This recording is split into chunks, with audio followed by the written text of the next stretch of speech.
বন্ধুরা, আমি বানাবো তেলাপিয়া মাছের ঝোল। তেলাপিয়া মাছের ঝোলটা এইভাবে বানালে ভীষণ সুন্দর হয় খেতে। এই মাছ ভাজার কড়াইতেই এই তেলের মধ্যে দিয়ে দিলাম কাঁচা লঙ্কা ফোড়ন, দিয়ে দিলাম গোটা জিরা, একটা রসুনের কোয়া, আর দিয়ে দিলাম পেঁয়াজ একটা, একটু জল দিয়ে দিলাম পেস্ট করার সময়, যেহেতু শুকনা জিরা ছিল তাই।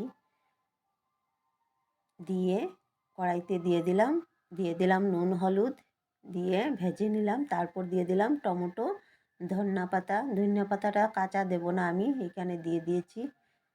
মশলাটাকে ভালো করে নাড়াচাড়া করে কষিয়ে নেব। দিয়ে দিলাম গরম জল দিয়ে একটু নাড়াচাড়া করে ফুটিয়ে নেব ভালোভাবে। দিয়ে দেব এখন মাছগুলা দিয়ে একটু সময় ফুটিয়ে নেব।